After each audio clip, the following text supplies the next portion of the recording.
सब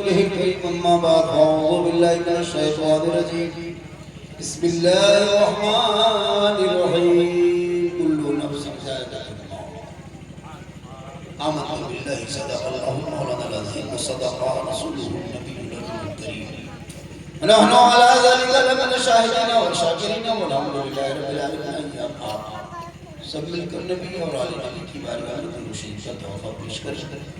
बुलंद आवाज से पढ़ो अल्लाहुम्मा सल्ली अला सय्यिदिना व शफीना हबीबना व मौलाना मुहम्मदिन बारिक सल्लिम व सल्लम व सलाम अलैका या रसूल अल्लाह। जागना है जागे अफलाक के साए तले, जागना है जागे अफलाक के साए तले, तक सोना पड़ेगा ख्वाब के साए तले। आए थे यहाँ याद नहीं, जाना है कब? आए थे यहाँ याद नहीं, जाना है कब?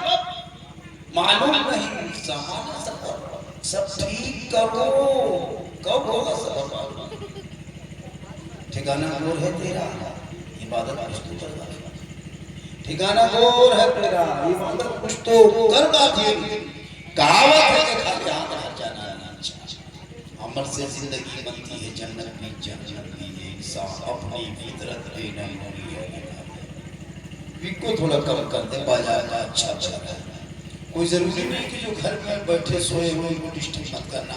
हम तो कहते हॉल का भी लाइन काट कर बॉक्स रहने दो, बेचारे जब सोए हुए तुमको आराम करना है, क्योंकि फिर कमर का आराम कर नहीं पाएगा, मास्टर से आराम कर पाएगा कि नहीं कर पाएगा।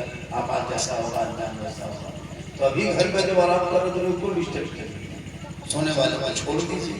तो यहाँ जागे हुए हैं, बस वही थोड़ी देर सुन लीजिए, सुनिए।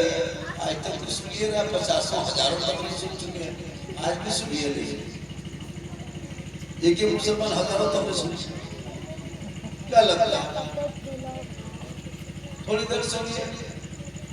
मौत आएगी, मौत जब आएगी तो कोई उम्र नहीं मौत, आपकी कोई उम्र नहीं कि मौत कब आएगी। एक दिन जरूर आएगा, आएगा निश्चित आएगा। हर हाल में कहीं भी छुप के रहो, लेकिन मौत आएगा। यहाँ जितने लोग बैठे हैं सबको मरना होगा। 50 60 30 80 90 होते खत्म, लेकिन लेदा टाउन नहीं खत्म होगा। ये गाँव रहेगा, नाम आएगा, काम आएगा, धनबाद डिस्ट्रिक्ट भी रहेगा, लेकिन आप लोग को नहीं रहेगा। सोच के देख रहे हैं कि गाँव को दूसरा आदमी मिलेगा, दूसरा चले, कोई नहीं रहेगा, सब मरेगा। आप यहाँ सामने बैठे हैं, आप लोग मरिएगा, लोग दूर में बैठे हैं, लोग मरेगा। जो घर में सोया है वो भी मरेगा, ये बाजा वाला भी मरेगा। ये भी नहीं बचेगा। क्या लग रहा है? ये दूसरा मजा हम भी नहीं रहेंगे दूसरा माहौल, लेकिन गांव खड़ा रहेगा, जमीन पड़ी रहेगी, तालाब बांध पोखरा जैसे जहां जैसे रहेगा।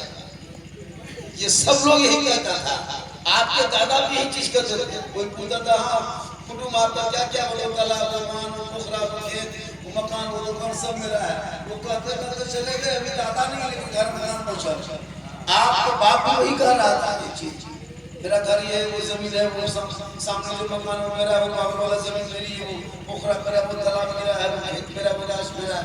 वो भी कहते कहते चले गए। अब आप कोई दिक्कत नहीं, चले जाइएगा, लेकिन वो सामान सब है, आप नहीं रहोगे। इसी का नाम है, इसी में लोग प्लेयर हैं। और जब आए आप मरोगे तो अकेले नहीं जाओगे। सुन लीजिए, 500 600 2000 5000 जैसे हम आदमियों से तादाद हजारों 10,000 50,000 आदमी रहते जनाजे, पूरा मोहल्ला उठ के जाएगा, पूरा लिदा डलदा सब जाएगा। आपका दामाद भी रहेगा, आपका बेटा रहेगा, भतीजा रहेगा, समधी रहेगा, पूरा खानदान रहेगा, मुखिया भैया रहेगा, पड़ोसी पड़ोसी अगल बगल सब रहेंगे। आपकी खाटी आगे आगे सब आपके पीछे। कब्रिस्तान जाएगा, दुआ जनाजा पड़ेगा, मुर्दा कहेगा पूरा मोहल्ला पूरा उठ के आ गया। तब तक उसको खौफ नहीं होगा, तब तक वो नहीं घबराएगा। जब ठीक उसका जिस्म, उसका बॉडी 4.5 फीट जमीन खोद करके नीचे उतारा, इतना ही चौड़ा। और कीजिएगा, सोच के देखिए, यहाँ भी इतना बड़ा पलंग में सोते नहीं लगता है। अरे कूलर बढ़ा दो रे, एसी घुमा दो रे, पंखा लगा दो रे, ये कर दो रे, वो कर दो रे, लेकिन फिर भी नींद नहीं। और वो सवा हाथ में किधर करवटों नहीं घुमा, ज्यादा मोटा रहेगा तो ले रहो। सोच के देखा कभी, कभी सोचा कभी नहीं, वहीं पड़े रहो। जब मुर्दे को नीचे रख देता है, 2 आदमी नीचे उतरता है और दोनों की रस्सी खोल के ऊपर उड़ जाता है। जब बांस पसरा रखने लगता है तब मुर्दा खड़ा होता है। अब क्या होगा, अब क्या होगा, अब क्या होगा? अब तक तो 1000-5000 नजर आ रहा था, बेटा दामा सामने खड़ा था, भतीजा भी वही मौजूद था। अब क्या होगा, मेरी कोठी है, अब क्या होगा? वो मुर्दा खौफ खाता है, घबराने लगता है। 100 मन मिट्टी ऊपर दबा करके सभी लोग वहां से चले जाते हैं। सुनसान बयाबान रेगिस्तान, जटिल मैदान, पानी भरा हुआ है, हवा चल रही है, कोई कहीं नहीं, सब लोग अपने अपने घरों में। एक मुर्दा पड़ा हुआ है। अब सोचो उसका हाल क्या होगा, वो किस स्थिति में होंगे। और वो मुर्दा जब घबराएगा, जब कोई नजर नहीं आएगा, तब उनका आमाला के सामने खड़ा खड़ा। ये भला देखा, देख लिया, 500 आदमी आया था तुमको यहाँ रखने के लिए, 5000 आया था यहाँ रखने के लिए।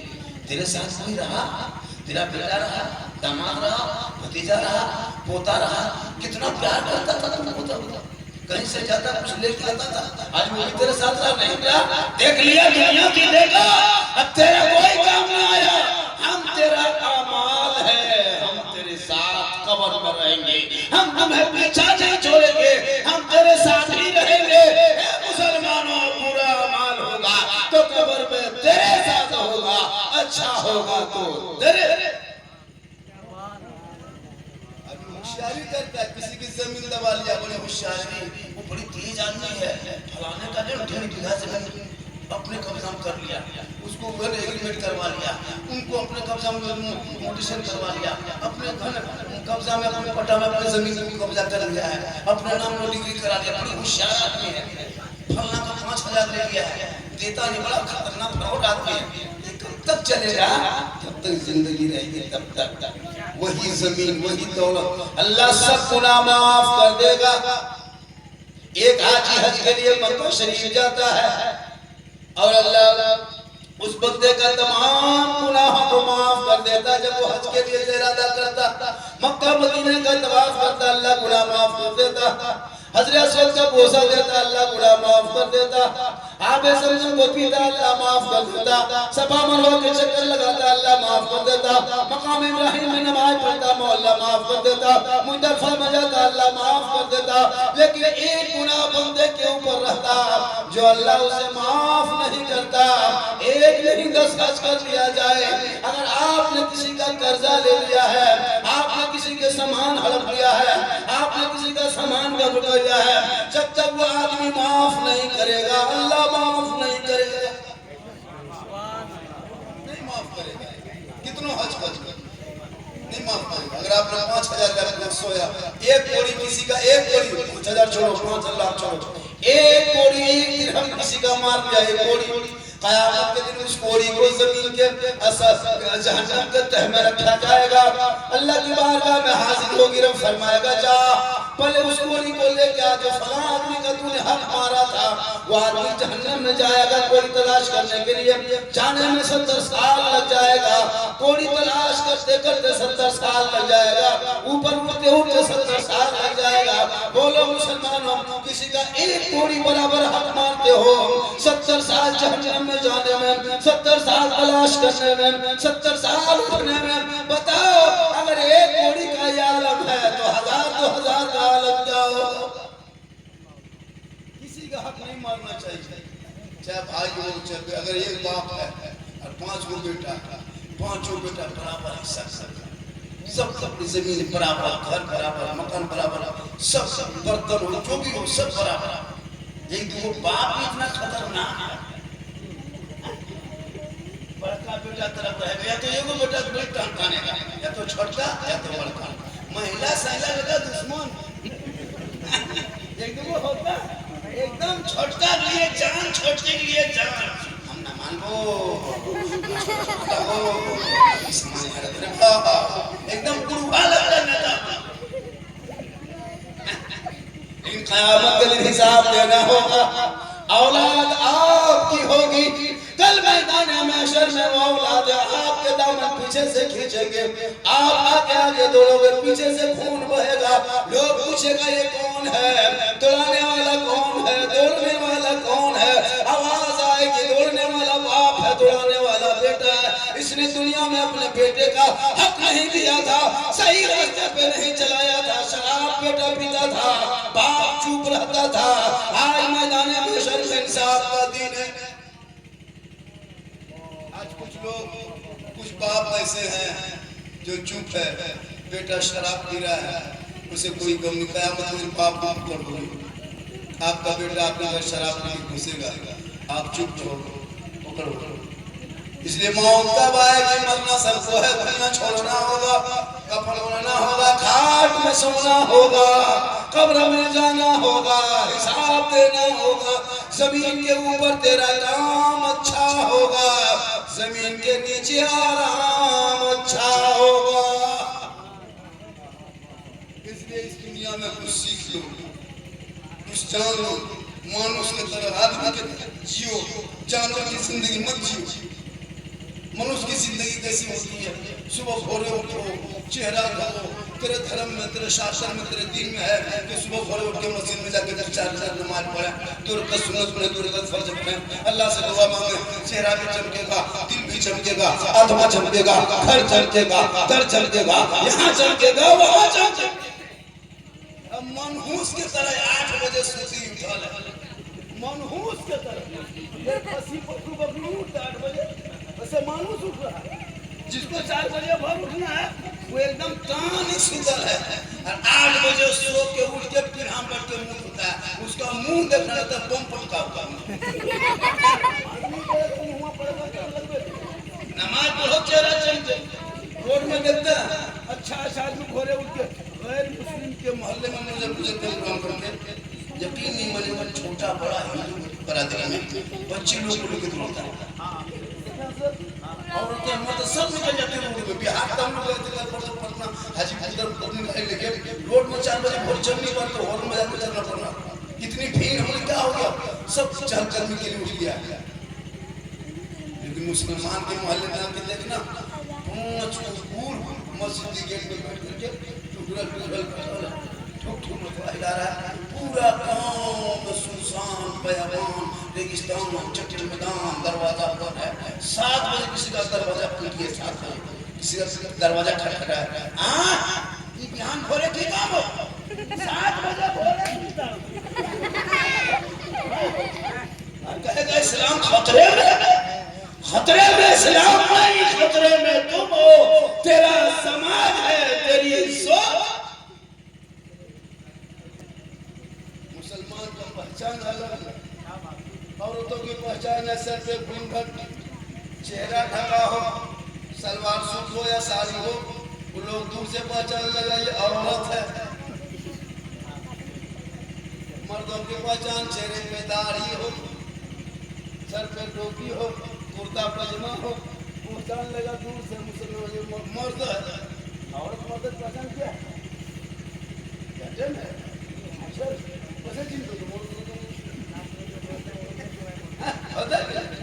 ऐसा नहीं होता क्या, इसलिए पहचान। अब मर्द भी घर में उसी तरह, औरत भी उसी तरह, बेटा भी उसी तरह, बहू भी उसी तरह।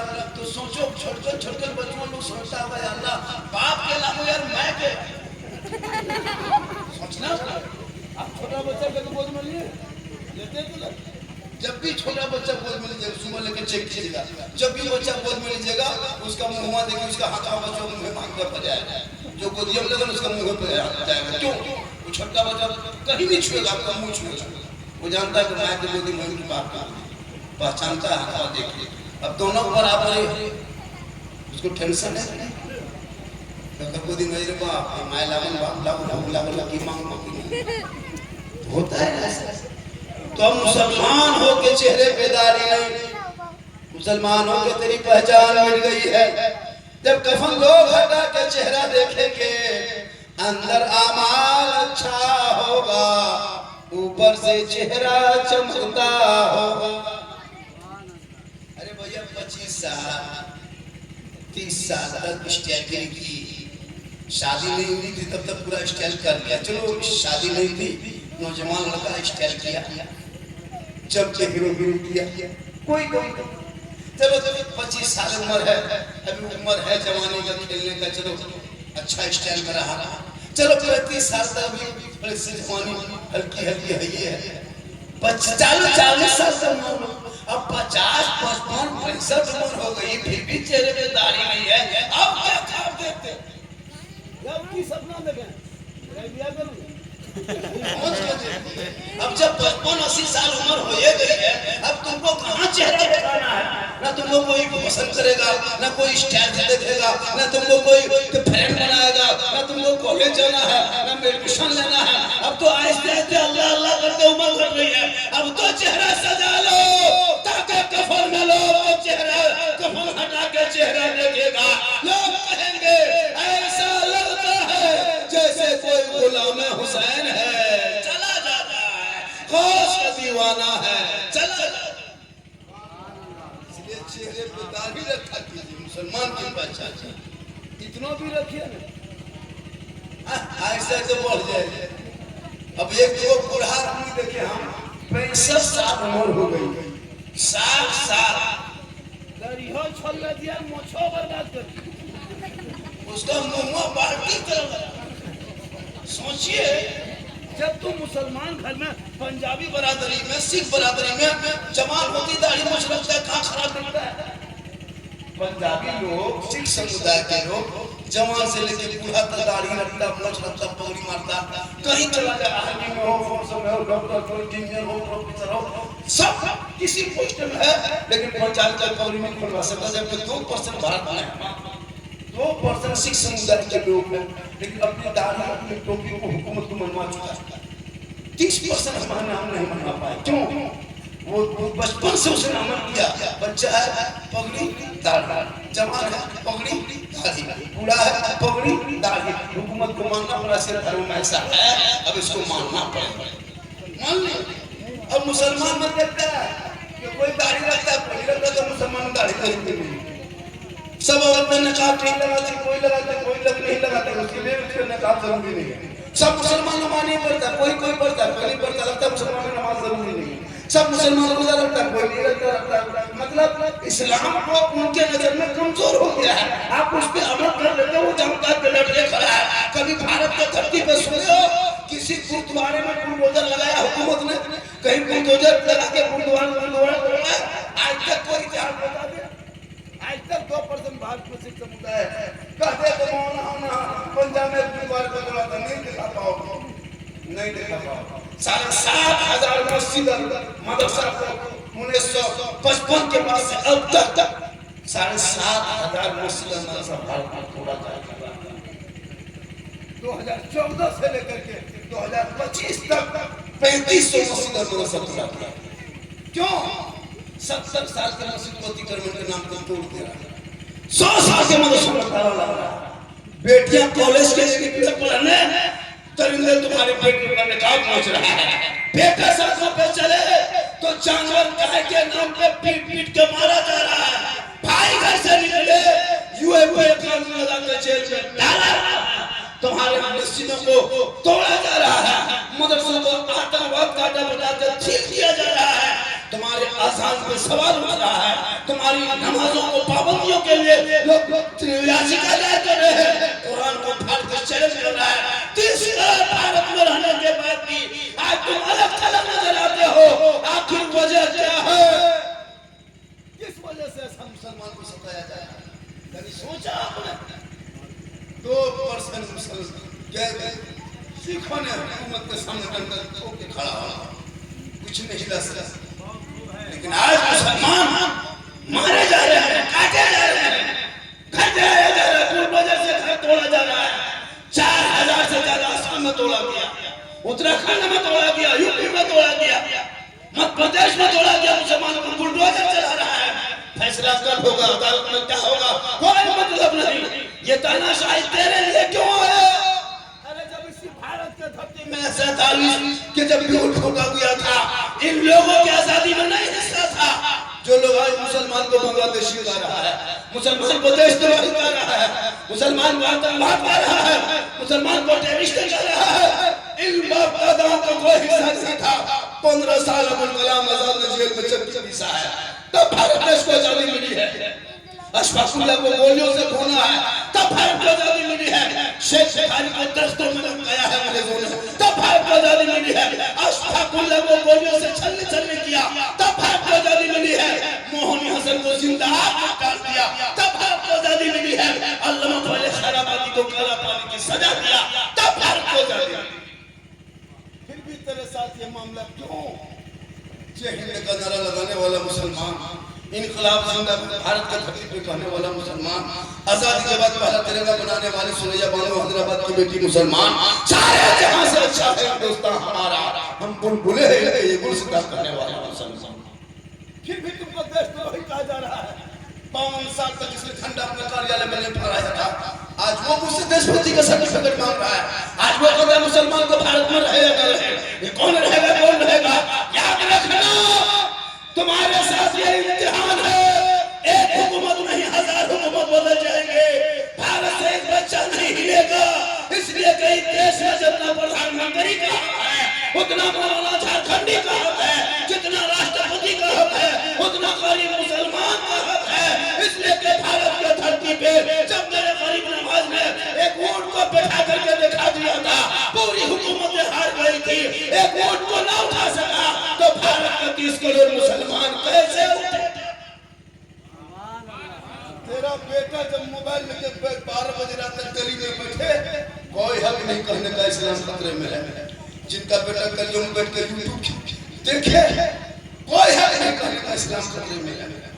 जिनका बेटा फ्री फायर खेल के 12 बजे रात घर घुसे, उस बाप को कहने का हक नहीं कि तुम्हारी नमाज को रोका जा रहा है। जिनकी बेटियां मोबाइल लेके चले, उस बाप को कहने का हक नहीं है कि इस्लाम के दिशा जाने का निकाल पहुंचा जा रहा है। जिनका भाई 1:30 बजे 2 बजे रात तक शराब पी के घर घुसे, उस बाप को कहने का कोई हक नहीं कि इस्लाम खतरे में है। ए मुसलमानों याद रखो, ना इस्लाम खतरे में है, ना कुरान खतरे में है, ना मुसलमान खतरे में है, ना नमाज खतरे में है, ना अज़ान खतरे में है। अरे खतरे में तो तुम हो, तेरा समाज है, तेरी सोच है, तेरा बेटा है। मेरा इस्लाम तो कल भी जिंदाबाद था, आज भी जिंदाबाद है, सुबह क़यामत तक इस्लाम जिंदाबाद। आपने सोचा नहीं जिनकी बेटियां मजार में जाके फोटो खींचे वो मुसलमान